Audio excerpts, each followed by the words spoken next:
Bonjour mes chers étudiants, je suis le professeur Hussein. On termine la correction d'examen d'analyse 4, filière SMA S3, année universitaire 2023-2024. On s'est arrêté à l'exercice 3.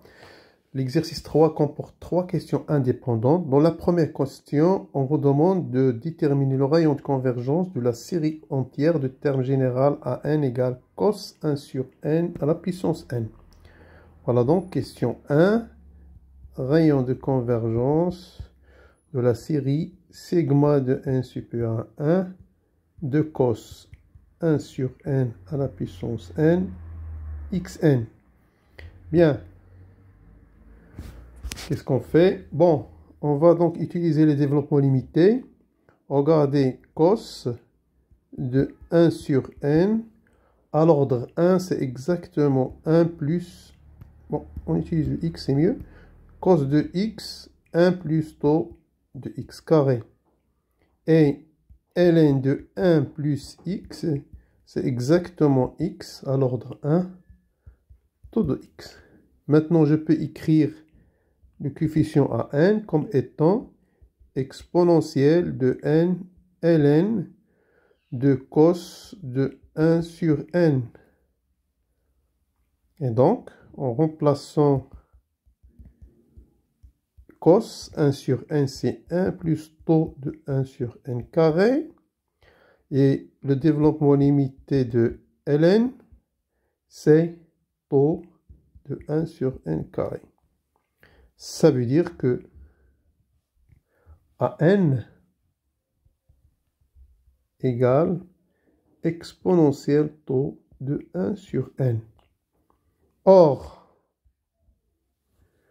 en plus l'infini, vous aurez exponentielle taux de 1 sur n, ça tend vers E0, ça tend vers 1. Et donc, par comparaison,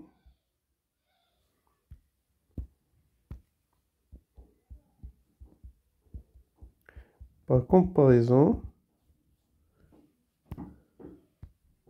rayon de convergence dans notre série, le rayon de convergence de la série sigma de AN XN est celui de sigma de XN. C'est-à-dire, en utilisant la règle de D'Alembert, donc le rayon de convergence, ce sera 1. Parce que ça, AN, BN ici c'est 1. BN c'est 1. Donc BN plus 1 sur BN, sa limite c'est 1. Voilà, ceci donc termine la question 1 de l'exercice 3. La question 2, on vous donne la fonction f de x définie comme suit. 1 sur x moins 1 demi fois x moins 1. Et on vous demande de donner le développement en série entière en 0 de cette fonction et de déterminer donc le rayon de convergence de la série entière obtenue. Qu'est-ce qu'on va faire? On va donc écrire f de x en utilisant la décomposition en éléments simples. Ça, vous trouvez, faites le calcul, c'est très simple. C'est 4 sur x moins 1 demi. Pardon, c'est 4 sur... Je vais écrire voilà, f de x. Vous trouvez que c'est 4 sur 1 moins 2x plus moins 2 sur 1 moins x. Or, le développement en série entière en 0 de 1 sur 1 moins 2x, c'est exactement sigma quand n tend vers 0 de 2 à la puissance n xn. Et le rayon de convergence, hein, qu'est-ce qu'on fait? On calcule la limite de 2n plus 1 sur 2n, quand n tend vers plus l'infini. Ça va vous donner 2, c'est-à-dire que le rayon de convergence de cette série, c'est 1 demi, c'est 1 sur cette limite-là. Et le développement en série entière en 0 de 1 sur 1 moins x, c'est exactement sigma xn. Et bien sûr, là, le rayon de convergence, c'est clair, c'est 1, parce que AN plus AN, c'est 1 sur 1, c'est 1, et 1 sur 1, c'est 1. Donc, je peux écrire f de x, en remplaçant chaque terme par sa série entière, c'est sigma 2n xn, quand n positif, moins 2 sigma de xn, n supérieur à 0. C'est-à-dire que f de x est égal, je vais faire entrer le 4, sigma, je vais écrire 4 sur la forme 2 à la puissance 2 et le faire multiplier ici. Ça vous donne sigma de 2n plus 1 moins 2 ici, xn. Ça, c'est le développement en série entière de notre fonction. C'est ça. Maintenant, le rayon de convergence. Le rayon de convergence. Bon, il y a un résultat du cours qui dit, si vous avez une série entière sigma an xn qui a un rayon de convergence Ra, et une série entière bn xn qui a un rayon de convergence Rb, la somme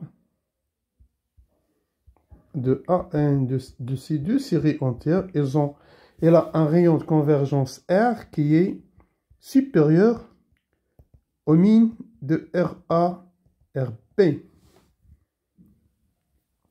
Et ce rayon de convergence, R, ça va être égal au min de Ra, Rb, bien sûr, est égal à Ra, Rb, si Ra différent de Rb. Dans notre cas, on a trouvé que le rayon de convergence du premier, c'est 1,5. Le rayon de convergence de la deuxième série, c'est 1. Donc, Ra différent de Rb. Donc, cette série, le rayon de convergence de cette série-ci, le min entre les deux, c'est 1,5. Voilà. Et donc, ceci termine la question 2. On passe à la question 3. Voilà. Dans cette question, on va dans la série entière de termes général cos nπ sur 2 sur n. On veut discuter la convergence de cette série au point R et au point x moins R. Et bien sûr, calculer les valeurs en ces points. 3. On a donc sigma de AN quand n tend vers 1. Bon, ça c'est 1. C'est 1, il faut corriger. Ça c'est 1. AN, XN avec AN, c'est cos nπ sur 2 sur n. Voilà. Bon, on va donc, pour se débarrasser de cos, on va donc étudier les cas. Bon, si n est impair, ça veut dire que n égale 2k plus 1. Et dans ce cas, cos nπ sur 2, c'est 0. Et si n est pair, pardon, cette fois-ci, on aura donc n égale à 2k. Et vous aurez donc cos nπ sur 2, c'est cos kπ. Et ça, c'est moins 1 à la puissance k. Donc la série devient, dans ce cas, devient sigma de k supérieur à 1. Le cosinus, ce sera moins 1 à la puissance k. X, puisque on a dit dans le cas n, ça sera 2k. Et en bas, ça sera 2k. Voilà. Et ça, je peux l'écrire. Je sors le 1/2, moins 1/2, sigma de k supérieur à 1, moins 1k plus 1, x de k sur k. Voilà notre série entière, il devient comme ça. Mais rappelons que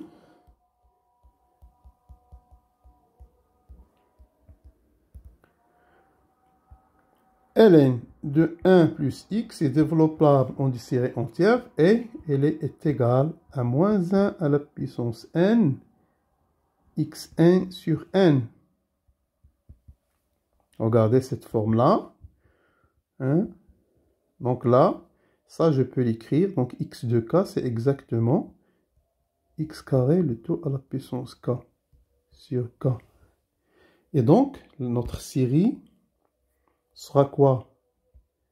Sigma de n supérieur à 1 de cosinus nπ sur 2 xn sur n, c'est exactement moins 1/2 ln de 1 plus x carré. Voilà.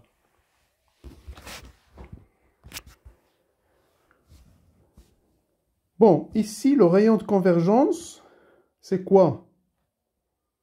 Bon, si vous calculez le rayon de convergence de cette série, c'est exactement le rayon de convergence de la série qui exprime le ln. Et regardez, vous aurez quoi? an plus 1 sur an, c'est exactement 1 sur 1 plus 1 fois 1 sur 1. Et ça tend vers 1.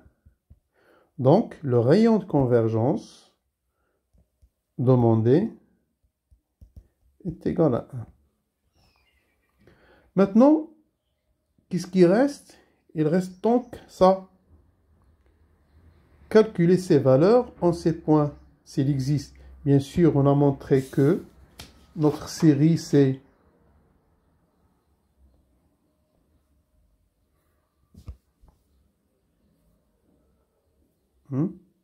c'est-à-dire, on a montré que la série quand 1 cos nπ sur 2 xn sur n est égal à moins 1/2 ln de 1 plus x carré.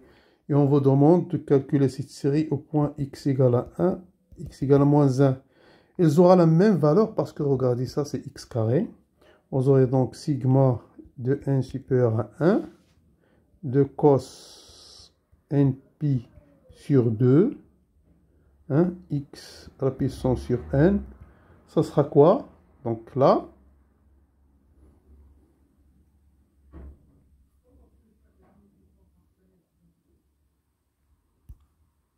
pardon, donc là, ça sera donc 1 ou bien moins 1 à la puissance n est égal à moins 1/2 ln de 1 plus 1. C'est-à-dire, pardon, c'est moins 1/2 de ln de 2. Voilà, donc ceci termine la question 3 d'exercice 3 et termine la solution de l'examen. Merci de votre attention.